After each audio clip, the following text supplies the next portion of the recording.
আজ আমরা পৌঁছে যাব বর্ধমান শহর থেকে একটু দূরে কাঞ্চননগর রথতলা অঞ্চলে এক পিকনিক স্পটে। এই জায়গাটিকে স্থানীয় মানুষরা চরমানা ফরেস্ট অঞ্চল বলে থাকেন। মূল বর্ধমান শহর থেকে একটু দূরে একটি গ্রাম্য পরিবেশ, যেখানে দামোদর নদীর চরে, যেখানে আপনারা উপভোগ করতে পারবেন বালি, নদী, জল, গাছপালা, সবুজ ক্ষেত, সমস্ত কিছু এক জায়গায় এখানে পেয়ে যাবেন। এই জায়গাটা অসাধারণ সৌন্দর্য এবং 1 জানুয়ারি এবং 25 ডিসেম্বর এই জায়গাটায় বহু মানুষ পিকনিক করতে আসেন। আপনারা হয়তো এখানে জায়গাও পাবেন না। আমাদের এই লোকাল অঞ্চলের এই জায়গাটিকে মূলত পিকনিক স্পট হিসাবে ধরা হয় এবং এখানেই সমস্ত মানুষ পিকনিক করতে আসেন। আপনারা দেখতে পাবেন, কিছু দূর দেখতে পাচ্ছেন যে একদল পিকনিক করছে।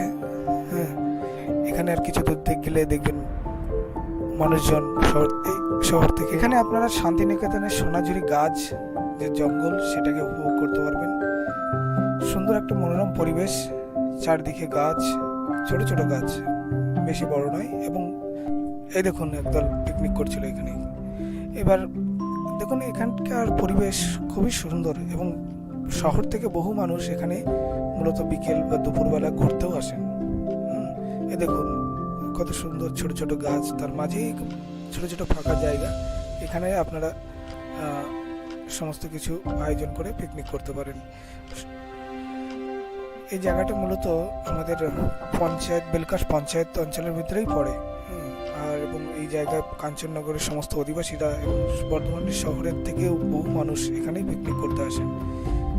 দেখবেন দূরে দেখবেন কিছু পিকনিক দল এখনো পিকনিক করছে। আজ 27 ডিসেম্বর। এই সময়ও আপনি এখানে মানুষজন ভর্তি দেখতে পাবেন। এই দেখুন পাশে আলু চাষ হচ্ছে, আলুর ক্ষেত, এবং এক ব্যক্তি সেখানে জল দিচ্ছেন, আলু খেতে জল দিচ্ছেন। আপনারা এখানে জলের সমস্যা হবে না, এখানে জলও পেয়ে যাবেন। বিভিন্ন স্যালো এখানে চলে। সত্যি বলতে কি এই জায়গাটা সত্যিই সুন্দর এবং এখানে বহু মানুষ পিকনিক করতে আসে। এই দেখুন সামনে পিকনিক চলছে, বিভিন্ন জন গান বাজনা সমস্ত কিছু আয়োজন করে এখানেই পিকনিক করছে। এখানে বর্ধমান শহর থেকে পুরো আপনি গাড়ি নিয়ে প্রবেশ করতে পারবেন। ছোট হাতি, মারুতি সমস্ত কিছু এখানে নিয়ে চলে আসতে পারবেন। সুন্দর ব্যবস্থা আছে, কিংবা বাইকেও চলে আসতে পারেন।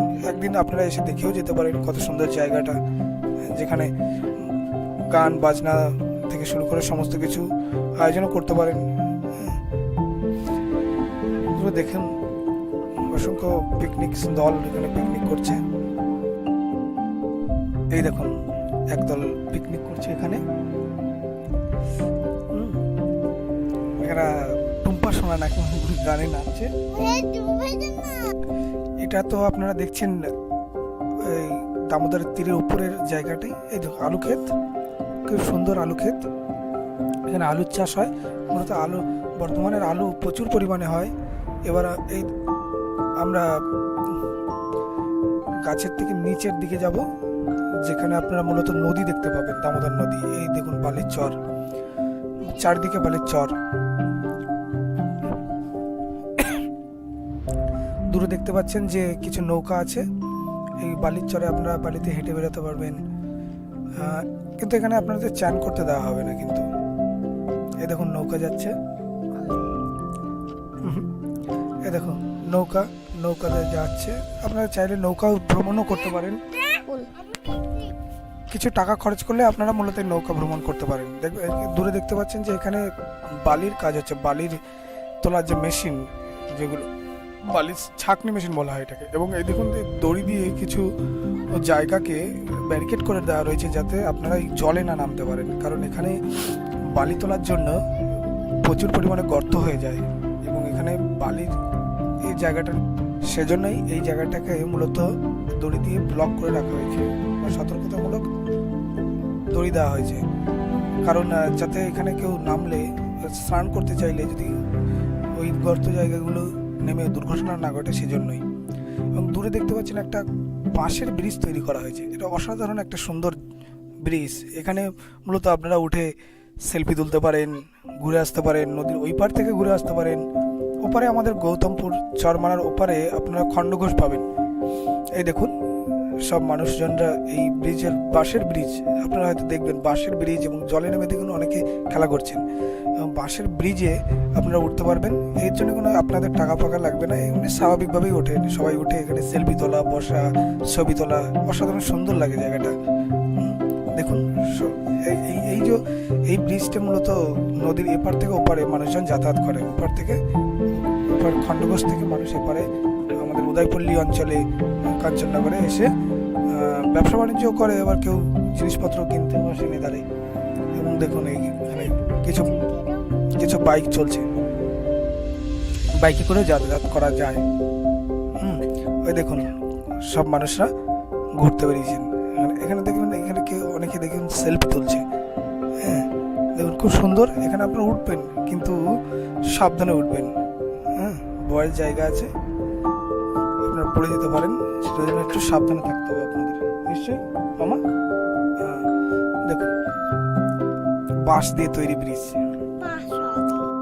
এখানে আপনারা এই ব্রিজের এমাথা ওমাথা করতে পারেন। দেখুন এরকম অনেকেই ছবি তুলছেন, এখানে ছবি তোলার জন্য অসাধারণ জায়গা, সেলফি।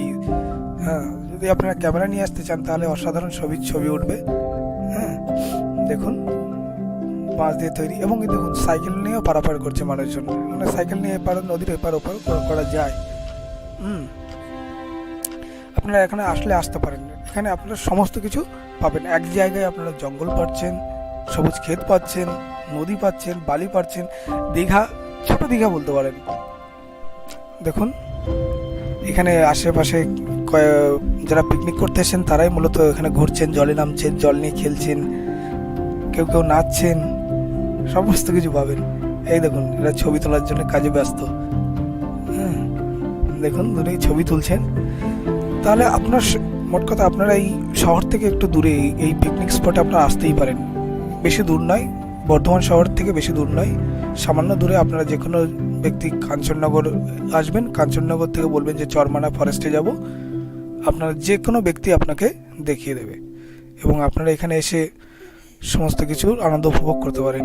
অসাধারণ জায়গা, সত্যি অসাধারণ জায়গা। আপনারা যদি একবার এসে থাকেন তাহলে বুঝতে পারবেন যে কতটা সুন্দর জায়গা। এবং এই শীতে